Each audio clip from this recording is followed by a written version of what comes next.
سب سے پہلے نبی جنہوں نے اللہ کے نام پر تلوار اٹھائی وہ تھے حضرت یوشع علیہ السلام، موسیٰ علیہ السلام کی جگہ جو نائب بنے، اور ان کا جو قتال تھا، جہاد تھا، وہ دین کے لیے، دین کو پھیلانے کے لیے نہیں بلکہ اپنا ملک آزاد کروانے کے لیے تھا۔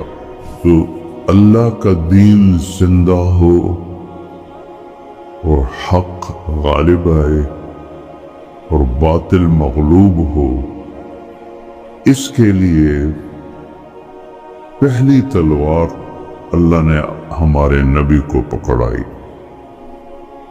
کہ جنہوں نے قاتلوہم حتی لا تکون فتنہ وَيَكُونَ الدِّينُ كُلُّهُ لِلَّهِ۔ یہ پہلی امت ہے جنہوں نے اسلام کو پھیلانے کے لیے جہاد کیا۔ تو حق و باطل میرے نبی کے دور میں ٹکراتے رہے۔ آپ کے زمانے میں کوئی 70 کے قریب جہاد کی جماعتیں گئیں۔ تو میرے عزیزو، ایک تاریخ بھری پڑی۔ اگر اللہ ہمارے ساتھ ہے تو ساری دنیا آ جائے کچھ نہیں بگاڑ سکتا۔ اللہ ساتھ چھوڑ دے تو پھر چوہے بلے بھی ہمیں ختم کر دیں۔ اور اللہ کو لینے کے لیے ہے مسجدوں کی دوڑ لگاؤ، اللہ کے سامنے جھکو، میں بھی توبہ کروں، آپ بھی توبہ کریں، جھوٹ سے، فحاشی سے، بدماشی سے، ہر کبیرہ گناہ سے، تو پھر اللہ تعالیٰ کی مدد آتی ہے۔ جب آتی ہے تو پھر نظام سارا تبدیل ہو جاتا ہے۔ تو یہ حق و باطل تو ٹکراتے رہیں گے، اور جب تک سورج مغرب سے نہیں نکلتا یہ ٹکراؤ چلتا۔ الحرب سجال بیننا ینالون منا وننال منہم۔ جنگ ہمارے اور باطل کے درمیان ڈول کی طرح رہے گی، پانی کے ڈول کی طرح۔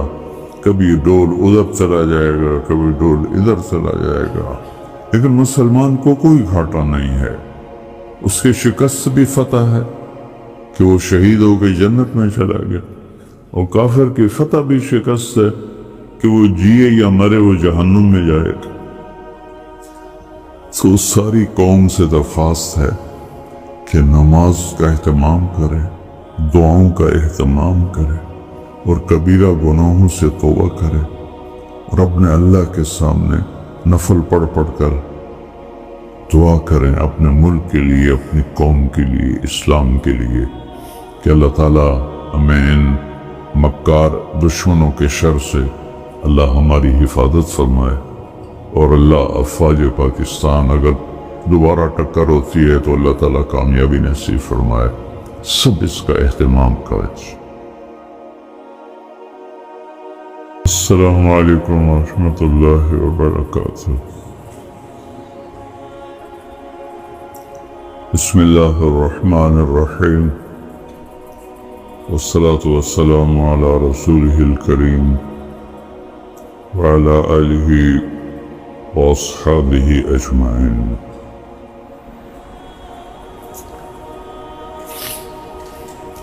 اللہ تعالیٰ نے حق و باطل کا ٹکراؤ قیامت تک رکھا ہے۔ دونوں ایک ہی دن اتارے گئے۔ جس دن اللہ تعالیٰ نے آدم علیہ السلام کو اتارا اسی دن شیطان بھی اترا۔ تو چند دنوں بعد ہی ایک باطل کا نمونہ بنا قابیل، اور ایک حق کا نمونہ بنا حابیل۔ قابیل نے حابیل کو قتل کیا۔ اس میں ایک اشارہ یہ بھی ملتا ہے کہ اکثر جو رنجشیں ہیں وہ رشتہ داروں میں زیادہ ہوں گی، اوروں سے کم ہوں گی۔ تو رسول پاک صلی اللہ تبارک و تعالی علیہ وسلم کی زندگی، پہلے نبی جنہوں نے دین کو زندہ کرنے کے لیے تلوار اٹھائی وہ ہمارے نبی ہیں۔ موسیٰ علیہ السلام تک کسی نبی نے تلوار نہیں اٹھائی، بلکہ براہ راست اللہ کے عذاب سے قومیں تباہ ہو جاتی تھی۔ موسیٰ علیہ السلام پر تورات کے اترنے کے بعد جو براہ راست عذاب تھے وہ کم ہو گئے، نہ ہونے کے برابر۔ اول من قاتل فی سبیل اللہ یوشع، سب سے پہلے نبی جنہوں نے اللہ کے نام پر تلوار اٹھائی وہ تھے حضرت یوشع علیہ السلام، موسیٰ علیہ السلام کی جگہ جو نائب بنے، اور ان کا جو قتال تھا، جہاد تھا، وہ دین کے لیے، دین کو پھیلانے کے لیے نہیں، بلکہ اپنا ملک آزاد کروانے کے لیے تھا۔ وہ بھی جہاد ہے، من قتل دون مالہ فہو شہید، جو اپنے مال کی حفاظت کرتے ہوئے مارا جائے وہ بھی شہید ہے۔ تو اللہ نے قرآن میں سبب بتایا، وَمَا لَنَا أَلَّا نُقَاتِلَ فِي سَبِيلِ اللَّهِ وَقَدْ أُخْرِجْنَا مِن دِيَارِنَا وَأَبْنَائِنَا۔ بنو اسرائیل کہہ رہے ہیں کہ ہم کیوں نہ قتال کریں، ہمیں اپنے گھروں سے، اولادوں سے دور کر دیا گیا ہے۔ تو دوسرا، یا قوم ادخلوا الارض المقدسۃ التي كتب اللہ لکم، یہ ہے جو موسیٰ علیہ السلام کہہ رہے تھے، اور جو پہلی آیت پڑھی ہے وہ طالوت اور جالوت والی ہے۔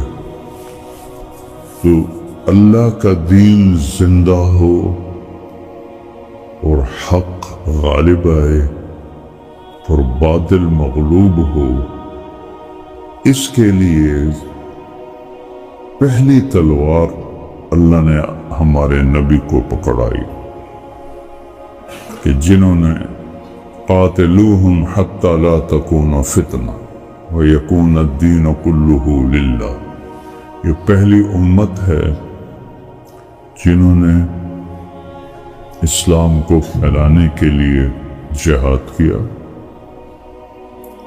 یہ ملک گیری کے لیے نہیں تھا، یہ مغیرہ بن شعبہ رضی اللہ تعالیٰ عنہ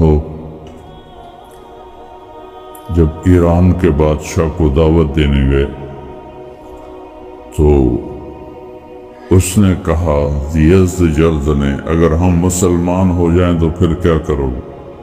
ہم یہیں سے واپس چلے جائیں، ہماری تمہاری کوئی لڑائی نہیں ہے، بس پھر تمہارے ملک میں آئیں گے تجارت کے لیے، ہمارا تمہارا اس کے بعد کوئی جھگڑا نہیں ہے۔ تو حق و باطل میرے نبی کے دور میں ٹکراتے رہے۔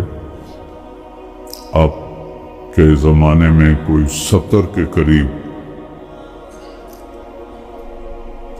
جہاد کی جماعتیں گئیں، تو فضا بنی ہوئی، تو اس کے لحاظ سے میں آج آپ کو مختصر ایک جنگ کا واقعہ سناتا ہوں جو میرے نبی کے دور میں ہوئی۔ 8 ہجری میں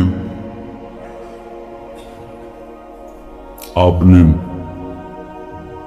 بادشاہوں کو خطوط لکھنے شروع کیے اور ان کو دعوت دینا شروع کی۔ بنو اسرائیل کے جو انبیاء تھے وہ ساری قوموں کی طرف نہیں تھے، اس لیے وہ صرف بنی اسرائیل میں محنت کرتے تھے۔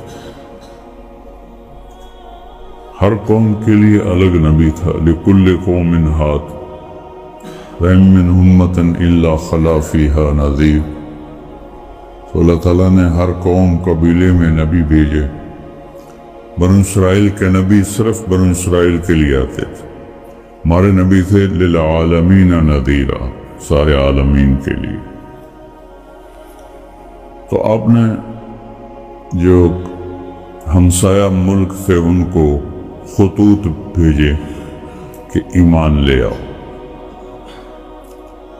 تو 8 ہجری میں آپ نے حارث بن عمیر ازدی رضی اللہ تعالیٰ عنہ کو خط دے کر بھیجا اردن کے حکمران کی طرف. تو راستے میں موتا ایک جگہ آتی ہے، وہاں پر عیسائی عربوں کی حکومت تھی. عربوں میں 2 قبیلے بدنصیب نکلے جنہیں جو ایمان سے محروم رہے، باقی سارے عرب ایمان لے آئے. ایک تھے بنو تغلب اور ایک تھے بنو غسان. تو موتا پر بنو غسان حکمران تھے عیسائی.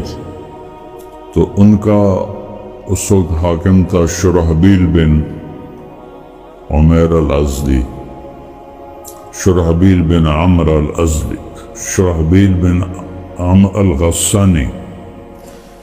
جو میرے نبی کے قاصد تھے وہ تھے حارث بن عمیر قبیلہ ازد کے. تو وہ اس نے وہاں سے وہ گزرے تو آگے جا رہے تھے، ان کو پکڑوا لیا. پوچھا کہ کون ہو، کدھر جا رہے؟ انہوں نے سارا بتایا.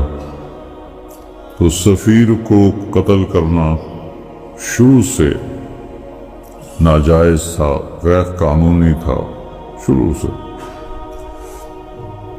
اس کی بدبختی اس نے ان کو قتل کروا دیا، حضرت حارث بن عمیر رضی اللہ تعالیٰ. جب اللہ تعالیٰ کے محبوب کو یہ خبر ملی تو آپ نے لشکر کو تیار کرنے کا حکم دیا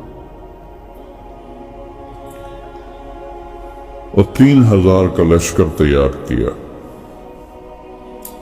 اور ارشاد فرمایا کہ ان پر امیر بنایا کس کو؟ غلام کو. کہ قوم کا فرق مٹایا، غریب امیر کا فرق مٹایا. کہ زید ابن حارثہ امیر ہے، اگر یہ شہید ہو جائیں تو اس کے بعد اپنے چچا زاد بھائی حضرت جعفر کا نام لیا. پہلے غلام کا نام لیا، پھر اپنے کزن کا نام لیا. اگر زید شہید ہو جائیں تو پھر جعفر ہے، اور اگر جعفر شہید ہو جائیں تو عبداللہ بن رواحہ ہے، اور اگر یہ بھی شہید ہو جائیں تو پھر جسے چاہو امیر بنا لو. ایک یہودی وہاں مجلس میں تھا، کہنے لگا یہ تینوں کو تو شہادت مبارک ہو، کیونکہ نبی کا قول اگر بھی جو ہوتا ہے نا وہ یقینی ہوتا ہے. وہ اگر ہمارے لیے ہوتا ہے ہو کہ نہ ہو، نبی کا اگر بھی یقینی ہوتا ہے. تو آپ نے اس لشکر کو روانہ فرمایا. اللہ تعالیٰ نے ہمیں قرآن میں بتایا ہے إِن يَنْصُرْكُمُ اللَّهُ فَلَا غَالِبَ لَكُمْ. اگر میں تمہاری مدد کروں تو تم پر کوئی فتح نہیں پا سکتا، تمہیں کوئی ہرا نہیں سکتا. وَإِن يَخْذُلْكُمْ، اگر میں ہی تمہیں چھوڑ دوں، فَمَنْ ذَا الَّذِي يَنْصُرُكُمْ مِنْ بَعْدِهِ، کون تمہاری مدد کرے گا؟ تاریخ ساری میرے دماغ میں ایسے گھوم رہی ہے کہ طاقت کے باوجود بھی جب اللہ مسلمانوں کی مدد سے ہٹا تو کیسے خشک پتوں کی طرح ان کو اڑا دیے. إن يمسسك الله بضر فلا كاشف له إلا هو، میں مصیبت ڈال دوں تو میرے سوا کوئی ہٹا نہیں سکتا۔ إن يردك بخير فلا راد لفضله، بھلائی مدد کا ارادہ کرو تو مجھے کوئی روک نہیں سکتا۔ ما يفتح الله للناس من رحمة فلا ممسك لها، میری طرف سے رحمت اور مدد کا دروازہ کھل جائے کوئی بند نہیں کر سکتا۔ وما يمسك، اور اگر میں ہی بند کر دوں فلا مرسل له من بعد، تو کوئی نہیں آئے گا تمہاری مدد کے لیے۔ کتنی آیات ہیں قرآن پاک میں۔ تو جب یہ لشکر موتا کے قریب پہنچا تو رومیوں کو مخبری ہو گئی تھی، تو ان نے 1,00,000 کا لشکر بھیج دیا حفاظت کے لیے۔ تھیوڈورس رومی سردار سالار تھا۔ اب جب پتہ چلا تو وہ تو 1,00,000 ہے، 83,000، کوئی تو 19-20 کا فرق ہو، 3,000 1,00,000 علاقہ بھی ان کا، تو صحابہ میں گھبراہٹ پھیل گئی۔ ایک طبی چیز ہے، جنگ بدر میں بھی وَإِنَّ فَرِيقًا مِّنَ الْمُؤْمِنِينَ لَكَارِهُونَ، جب ہم نے بدر کی طرف تمہیں لے جانا چاہا تو تم میں سے بہت سارے گھبرا رہے تھے کہ ہم تو غیر مسلح ہیں، کیسے لڑیں گے۔ یہ فطرت ہے، اسے خوف نہیں کہتے، یہ انسانی فطرت۔ تو سارے کرایہ بنی کہ اللہ کے نبی کو اطلاع کریں، پیچھے ہٹ جائیں اور مدد طلب کریں، جب مدد آ جائے پھر حملہ کریں۔ تو عبداللہ بن رواحہ رضی اللہ تعالی عنہ کہنے لگے اتخافون من الموت، موت سے ڈرتے ہو؟ ما نحن الا باحدى الحسنيين، سبحان، ارے اللہ کے بندو، ہمارے سامنے 2 رحمتیں سچی پکی ہیں، 2 کامیابیاں سچی پکی ہیں، اگر ہم فتح پاتے ہیں تو ہمارے لیے کامیابی ہے، ہم غازی ہیں، اور اگر ہم مارے جاتے ہیں تو ہم شہید ہیں، وہ بھی کامیابی ہے۔ تو پھر موت سے کیا ڈر؟ گر بازی عشق کی بازی ہے، جو چاہو لگا دو ڈر کیسا۔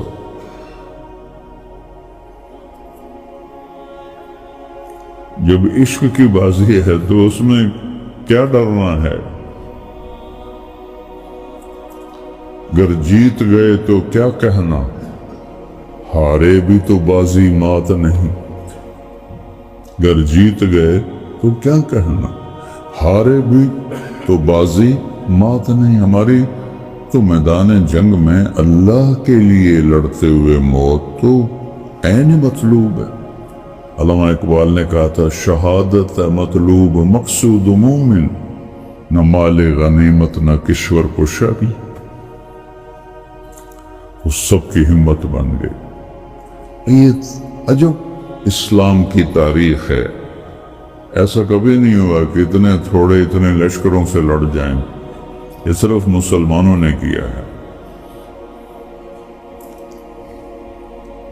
تو حضرت زید نے جھنڈا اٹھایا، میں موتا گیا ہوں، موتا کا میدان جنگ دیکھا ہے سارا، اور وہ میں پھر بعد میں بتاتا ہوں۔ تو وہ اللہ، اور 700 میل کا سفر ہے مدینے اور موتا کا۔ میرے نبی مسجد میں بیٹھے تھے اور ایسے خلا میں دیکھ رہے تھے، ایک دم آپ نے فرمایا، زید نے جھنڈا اٹھایا، اور آگے بڑھا۔ کتنے درمیان میں رکاوٹیں ہیں، ادبن آیا اس دیوار کے پیچھے مجھے تو نظر نہیں آ رہا۔ 700 میل کی رکاوٹوں کو اللہ میرے نبی کے لیے ہٹا رہا ہے، اور آپ کہہ رہے ہیں زید نے جھنڈا اٹھایا اور آگے بڑھا اور قتال کیا اور قتل ہوا، ودخل الجنہ، اور جنت میں داخل ہو گیا۔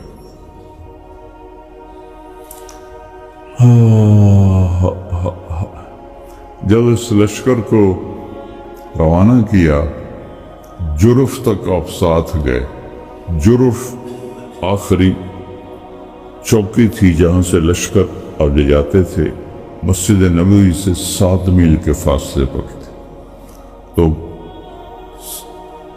پیچھے رہنے والے صحابہ کہنے لگے سالمین و غانمین، اللہ آپ لوگوں کو سلامتی سے لائے اور فتح سے لائے۔ تو عبداللہ بن رواحہ نے فرمایا، عبداللہ بن رواحہ بڑے شاعر تھے، فی البدی لیکنی اسأل الرحمن مغفرتا وضربتا ذات فرع تقذف الزبدہ۔ نا میں نے واپس نہیں آنا، میں اللہ سے مانگتا ہوں مغفرت اور ایک ایسی نیزے کی ضرب جو میرے جگر کو چیر کے رکھ دے۔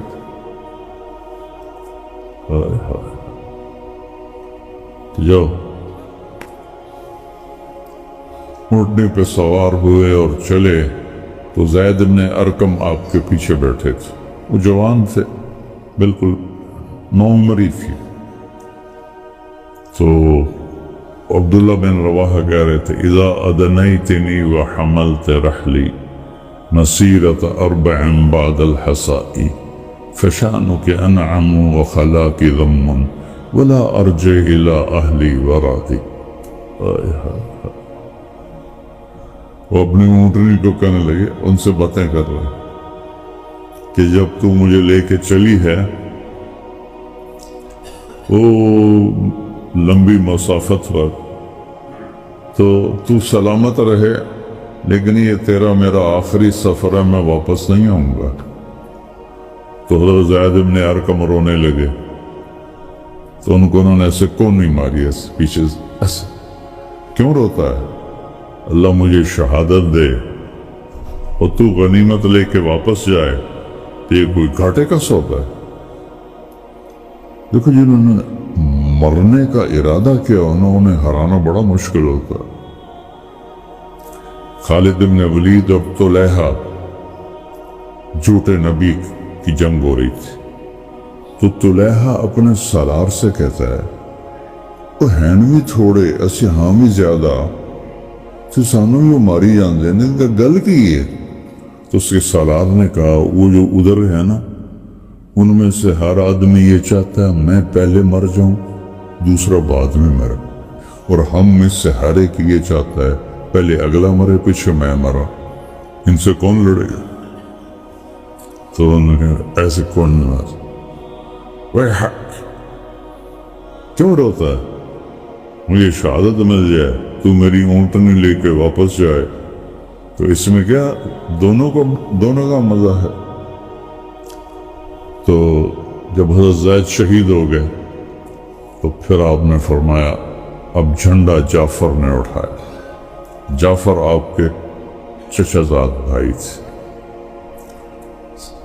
سب سے بڑے تھے جعفر، ان سے چھوٹے تھے عقیل، اور ان سے چھوٹے تھے علی بن ابی طالب رضی اللہ تعالی عنہ۔ تو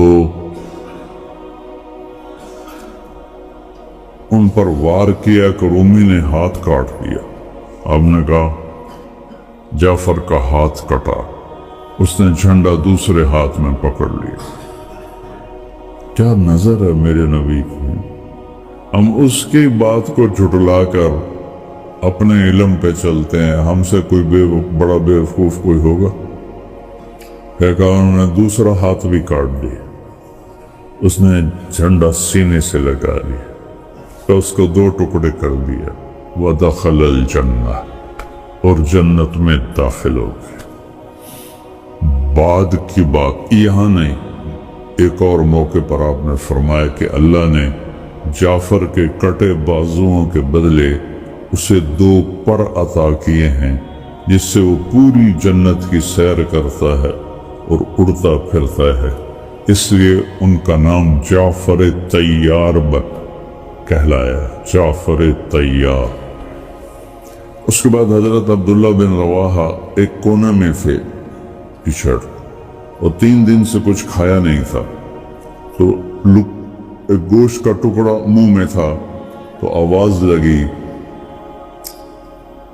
عبداللہ جعفر شہید ہو گئے۔ یہ جو پہلے 2 حضرات تھے یہ متوسط لوگ تھے، عبداللہ بن رواحہ بڑے امیر کبیر آدمی تھے، پہلے 2 مہاجر تھے، یہ مدنی انصاری تھے، ان کے باغات تھے، ان کی 4 بیویاں تھیں، ان کے غلام تھے۔ تو جب آواز لگی نا کہ عبداللہ جھنڈا، تو ایک دم ذرا دل میں کھٹک آئی، ہائے 4 بیویاں، باغ، غلام، اولاد، تو تھوڑا سا دل پکڑا گیا، یہ تو ایک فطری چیز ہے۔ تو ایک دم اپنے آپ کو جھٹکا، کیا چاہتا ہے؟ بیویاں سب کو 3 طلاق، کیا چاہتا ہے؟ غلام سب آزاد، کیا چاہتا ہے؟ باغات سب صدقہ۔ اب اقسمت یا نفس لتنزلن کارہتن او لتطاوعن ان اجلب الناس وشد قرن ما لی اراکی تکرہین الجنہ هل انت الا نطفة فی شنہ یا نفس باللہ تقتلی تموتی هذا حمام الموت كالصلیتی ان تفعلی فعلاہما ہدیتی۔ پتہ نہیں مجھے کہاں سے یاد آ گئے یہ سارے اشعار، سبحان اللہ۔ میں کوئی مطالعہ کر کے تھوڑا ہی آتا، یہ مجمع کی برکت سے چیزیں ٹک ٹک ٹک ٹک ٹک پھینکانی شروع ہو جاتی۔ انہوں نے کہا اے نفس قسم ہے تجھے رب کی، تجھے میدان میں اترنا ہوگا، تیرا جی چاہے یا نہ چاہے تجھے آگے بڑھنا ہوگا۔ بہت عرصہ تو نے موج میلہ کر لیا، اب آگے بڑھ اور اس طرح موت کو قبول کر جیسے تیرے ساتھیوں نے کی، وہ گئے جنت میں، تو بھی جا جنت۔ یہ کہ وہ جو بوٹی تھی نا وہ بھی پوری نہیں کھائی، پھینک دی، اور جھنڈا اٹھایا، اور آپ نے کہا اب جھنڈا عبداللہ نے اٹھایا، آگے بڑھے، قتال کیا، قتل ہو گئے، اور آپ خاموش ہو۔ تو یہ مدینے کے تھے تو مدینے والوں پر قیامت ٹوٹ گئی، لگے ہیں پہلے دونوں کی دفعہ تو ایک دم کہہ دیا تھا جنت میں چلا گیا، تو عبداللہ کے لیے خاموش کیوں ہو گئے؟ وہ سب کے رنگ پیلے پڑ گئے مدینے والوں۔ پھر آپ نے تھوڑی دیر کے بعد فرمایا وَدَخَلَ الْجَنَّةَ، اور جنت میں داخل ہو گیا۔ تو ابھی بات آپ کی چل رہی تھی لیکن میں پیچھے سے بات لے آ کے مکمل کر لوں۔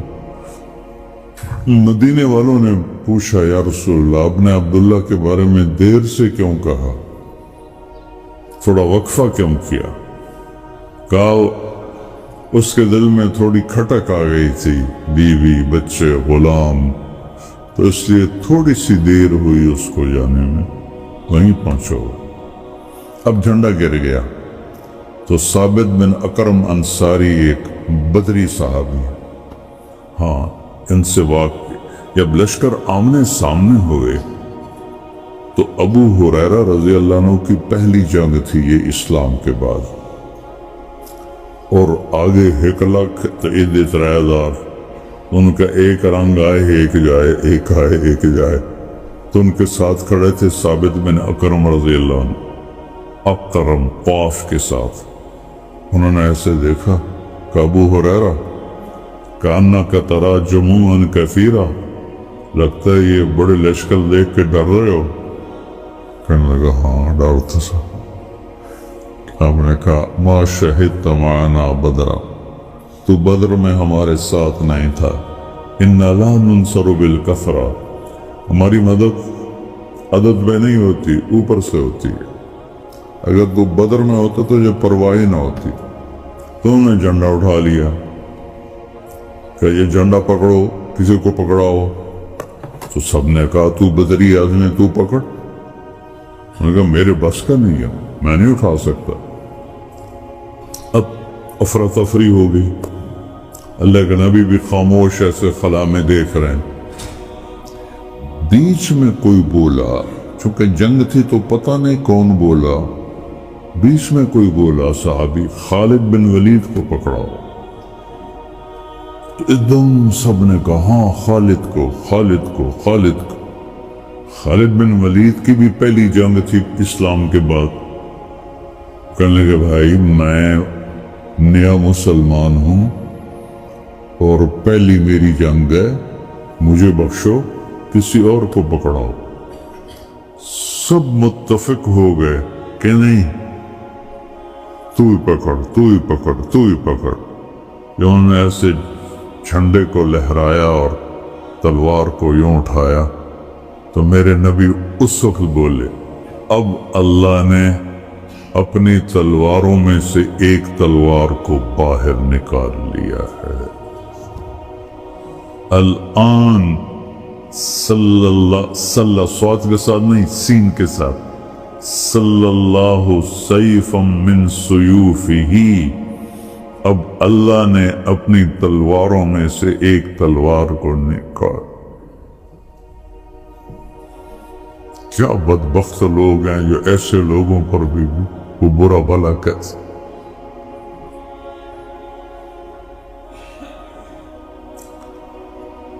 ہو 9 تلواریں ٹوٹیں اس دن خالد بن ولید کے ہاتھ سے۔ 9ویں تلوار یمانی وہ ان کے ساتھ رہی اور پورے روم پر روب چھا گیا۔ یہ کیا بلا ہے، 1,00,000 کو روک کے رکھنا 3,000 سے، بھلے عجیب و غریب واقعہ ہو رہا ہے، سب ایک روب چھا گیا۔ شام ہو گئی، لشکر پیچھے ہٹ گئے۔ تو خالد بن ولید کو اللہ تعالیٰ نے جنگ کا الہامی علم دیا تھا۔ الہام، تاریخ میں ایسا جرنیل نہ آیا نہ آئے گا۔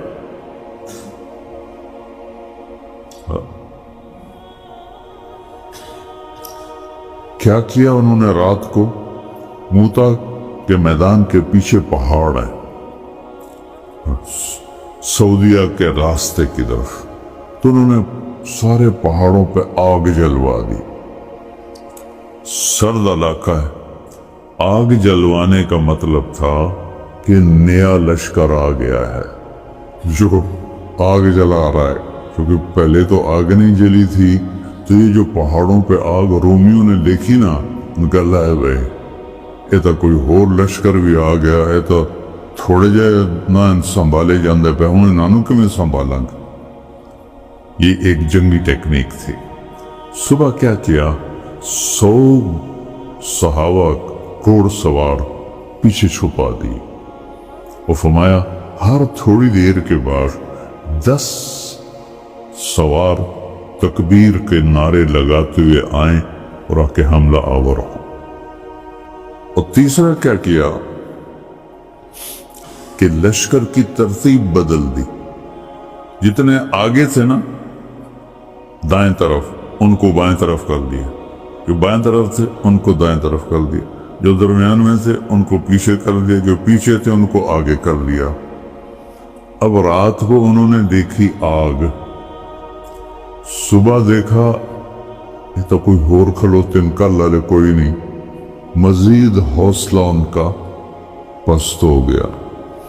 اور پھر جب جنگ کا آغاز ہوا تو اب تھوڑی دیر کے بعد 10 کی تکبیر سنائی دے، وہ کہتا ہے بھئی او آ گئے، او آ گئے۔ پھر تھوڑی دیر کے بعد 10 او آ گئے، او آ گئے۔ پھر تھوڑی دیر کے بعد او آ گئے، او آ گئے۔ ایسا روب چھایا کہ تاریخ بھی حیران ہے اور ارض و سما بھی، کہ 3000 کے لشکر نے 1 لاکھ کا منہ پھیر دیا۔ اور کتنے صحابہ شہید ہوئے؟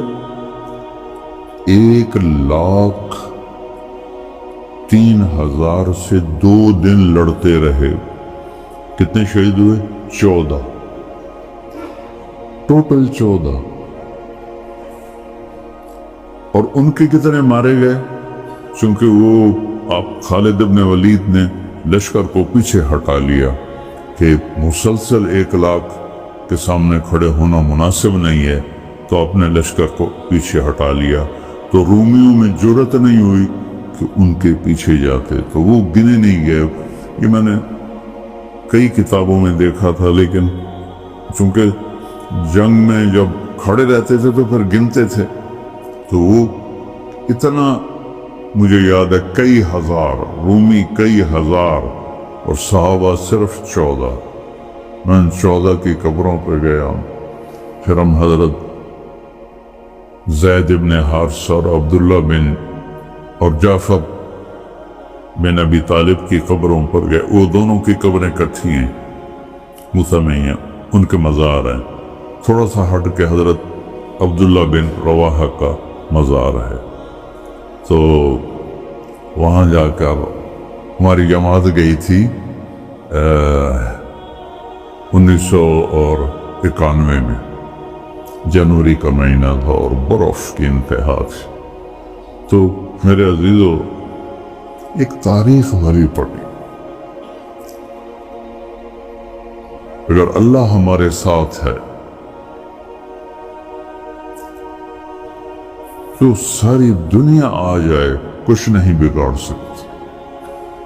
اللہ ساتھ چھوڑ دے تو پھر چوہے بلے بھی ہمیں ختم کر دیں۔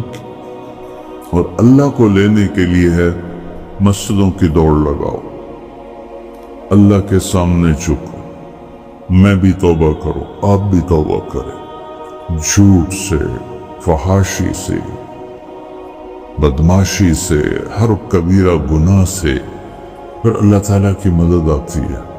اور جب آتی ہے تو نظام سارا تبدیل ہو جاتا ہے۔ تو یہ حق و باطل تو ٹکراتے رہیں گے، اور جب تک سورج مغرب سے نہیں نکلتا یہ ٹکراؤ چلتا۔ الحرب سجال بیننا ینالون منا وننال منہم۔ جنگ ہمارے اور باطل کے درمیان ڈول کی طرح رہے گی، پانی کے ڈول کی طرح۔ کبھی ڈول ادھر چلا جائے گا، کبھی ڈول ادھر چلا جائے گا، لیکن مسلمان کو کوئی گھاٹا نہیں ہے۔ اس کی شکست بھی فتح ہے کہ وہ شہید ہو کے جنت میں چلا گیا، اور کافر کی فتح بھی شکست ہے کہ وہ جیے یا مرے وہ جہنم میں جائے گا۔